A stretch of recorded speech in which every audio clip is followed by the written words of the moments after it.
ये आकाशवाणी रायपुर है। छत्तीसगढ़ी समाचार बुलेटिन के संग संध्या तिवारी के जय जोहार। अब सुनो आज के प्रमुख समाचार। उच्चतम न्यायालय ह स्वास्थ्यकर्मी मन के सुरक्षा सुनिश्चित करे बर राष्ट्रीय कार्यबल के गठन करे हे। प्रधानमंत्री जन मन योजना के तहत सितंबर महीना में प्रदेश के 18 जिला मन में जागरूकता अभियान चलाए जाही और प्रदेश भाजपा कार्यालय कुशाभाऊ ठाकरे परिसर में आज भारतीय जनता पार्टी के सदस्यता अभियान और कार्यशाला के शुभारंभ करेगी। अब समाचार विस्तार ले। उच्चतम न्यायालय स्वास्थ्यकर्मी मन के सुरक्षा सुनिश्चित करे बर राष्ट्रीय कार्यबल गठित करे हे। मुख्य न्यायाधीश न्यायमूर्ति DY चंद्रचूड़ की अगुवाई वाले खंडपीठ कोलकाता के अस्पताल में एक डॉक्टर ले दुष्कर्म और हत्या के मामला के सुनवाई के दौरान कार्यबल ले 3 हफ्ता के भीतर अपन अंतरिम और 2 महीना के भीतर आखिरी रिपोर्ट प्रस्तुत करे के निर्देश दे हे। मुख्य न्यायाधीश कही कि माई लोगिन मन की सुरक्षा सुनिश्चित करे बर अदालत देश भर ले डॉक्टर मन के एक राष्ट्रीय कार्यबल गठित करत हे। ये कार्यबल ऐसे दिशा निर्देश के सिफारिश करही जौन पूरा देश में लागू होही। उन्हें केंद्रीय स्वास्थ्य मंत्रालय अस्पताल में सुरक्षा बढ़ाए बर केंद्र सरकार के अस्पताल और संस्था मन के जम्मो प्रमुख मन ला चिट्ठी लिखे हे। ये चिट्ठी में मंत्रालय प्रवेश निकासी गलियारा और संवेदनशील क्षेत्र समेत प्रमुख जगह में पर्याप्त संख्या में CCTV कैमरा लगाए के निर्देश दीन है। यही बीच केंद्र सरकार जम्मू केंद्रीय चिकित्सालय में सुरक्षाकर्मी मन के तैनाती में 25% बढ़ोतरी ला मंजूरी दे दे है। मानक सुरक्षा प्रोटोकॉल के संगे संग अस्पताल के अपन मांग के आधार में मार्शल के तैनाती ला घलो मंजूरी दे गे है।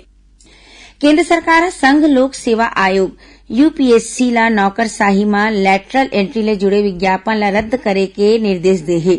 हाल में UPSC केंद्रीय मंत्रालय में 45 संयुक्त सचिव निदेशक और उप सचिव ला नियुक्त करे बर एक ठिन विज्ञापन जारी करे रहिस। विपक्षी पार्टी मन ये विज्ञापन में प्रश्न उठाए रहिन। केंद्रीय मंत्री जितेंद्र सिंह UPSC के अध्यक्ष प्रीति सुदन ला लिखे चिट्ठी में कहिन है कि प्रधानमंत्री नरेंद्र मोदी के मानना है कि लैटरल एंट्री के प्रक्रिया संविधान में समानता और सामाजिक न्याय के सिद्धांत विशेषकर आरक्षण के प्रावधान के अनुरूप होना चाहिए। उमन कही कि सार्वजनिक रोजगार में आरक्षण सरकार के सामाजिक न्याय के ढांचा के एक विशेष भाग है। डॉक्टर सिंह यह कही कि सामाजिक न्याय के प्रति संवैधानिक अधिदेश के उद्देश्य सरकारी सेवा में वंचित समुदाय के योग्य उम्मीदवार मन ला उचित प्रतिनिधित्व दिवाना है। रायपुर स्थित प्रदेश भाजपा कार्यालय कुशाभाऊ ठाकरे परिसर में आज भारतीय जनता पार्टी के सदस्यता अभियान और कार्यशाला के शुभारंभ करेगी। ये मौका में प्रदेश अध्यक्ष किरण सिंह देव बताइने कि पाछू 17 अगस्त के राष्ट्रीय अध्यक्ष जगत प्रकाश नड्डा, केंद्रीय गृह मंत्री अमित शाह और राष्ट्रीय महामंत्री संगठन VL संतोष अवैया 6 महीना तक सदस्यता अभियान चलाए के फैसला ले हे। इला देखत 22 ले 24 अगस्त तक जिला स्तर में कार्यशाला आयोजित करे जाही। उन्हें 26 ले 28 अगस्त तक ब्लॉक स्तर में कार्यशाला होही। भाजपा के कार्यशाला उपैठका में राष्ट्रीय महासचिव अरुण सिंह, क्षेत्रीय संगठन महामंत्री अजय जामवाल, प्रदेश संगठन महामंत्री पवन साय, केंद्रीय राज्य मंत्री तोखन साहू और मुख्यमंत्री विष्णुदेव साय समेत भाजपा के बड़का नेता मौजूद रहे। आदिम जाति और अनुसूचित जाति विकास विभाग डहाले सितंबर महीना में प्रदेश के 18 जिला मन में जागरूकता अभियान चलाए जाही। यह अभियान के तहत विशेष पिछड़ी जनजाति बाहुल बसाहट में रहवैया परिवार मन ला केंद्र और राज्य सरकार डहाले चलत प्रधानमंत्री जन मन योजना के जानकारी दे जाही। यह अभियान के दौरान प्रधानमंत्री नरेंद्र मोदी वर्चुअल रूप ले जुड़ के विशेष पिछड़ी जनजाति वाले परिवार मन ले गोड़ बात करही। आदिम जाति व अनुसूचित जाति विकास विभाग के प्रमुख सचिव सोनमणि बोरा बताइने कि छत्तीसगढ़ में विशेष पिछड़ी जनजाति वाले कोनो एक जिला ला राज्य स्तरीय मेगा इवेंट पर चुने जाही। उन्हें बाँचे सबो PM जनमन वाले जिला मन में जिला स्तरीय कार्यक्रम राखे जाही। यह आयोजन में स्थानीय विधायक और आने जन प्रतिनिधि शामिल होही।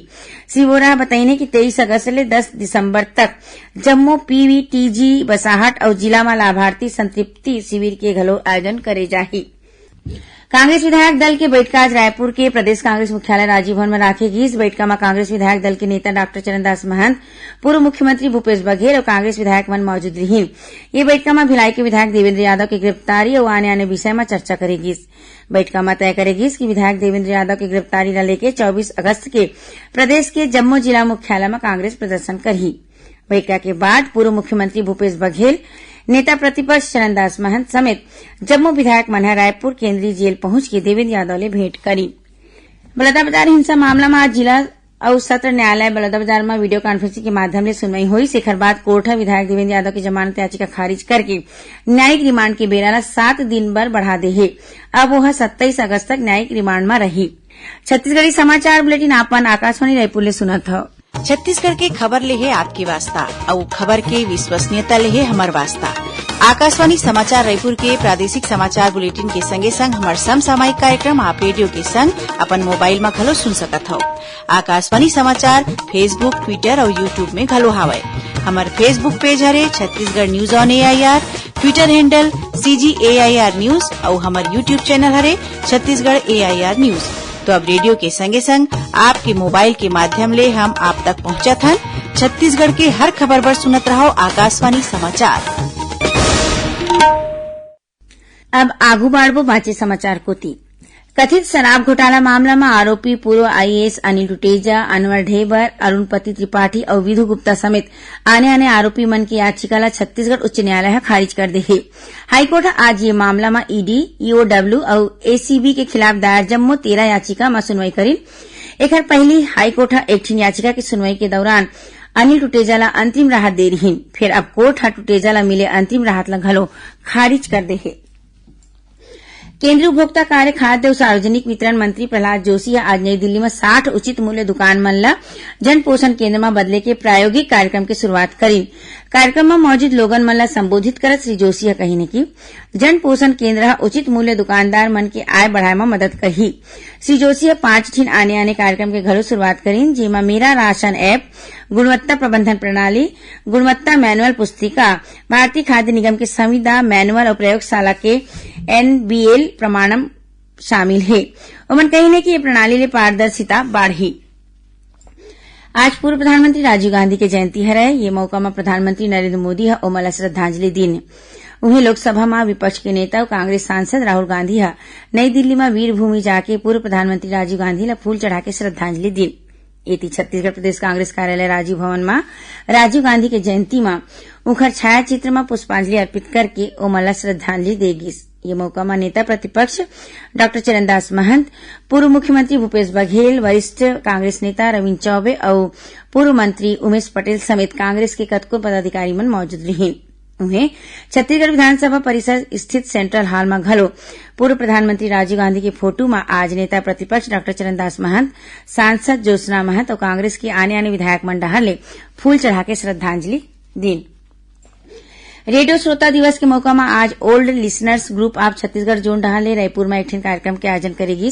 ये मौका में दूरदर्शन केंद्र रायपुर के अभियांत्रिकी विभाग के निदेशक संतोष कुमार देवहरे, आकाशवाणी रायपुर के पूर्व कार्यक्रम उपनिदेशक लखनलाल भौरी और लिसनर्स ग्रुप के संरक्षक लक्ष्मीनारायण लाहोटी मौजूद रहे। अब थोड़की समाचार सार में आकाशवाणी रायपुर डहाले काली 21 अगस्त के संझा 7 बजे ले रायपुर के चौबे कॉलोनी स्थित महाराष्ट्र मंडल में स्वतंत्रता के उत्सव शाम सिंदूरी कार्यक्रम के आयोजन करे जाही।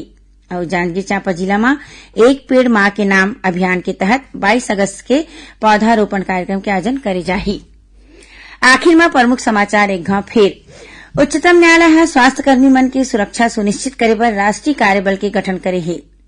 प्रधानमंत्री जनमन योजना के तहत सितंबर महीना में प्रदेश के 18 जिला मन में जागरूकता अभियान चलाए जाही।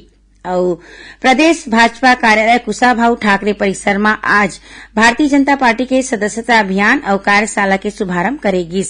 एक संग छत्तीसगढ़ी समाचार बुलेटिन ही सिरावत है। जय जोहार।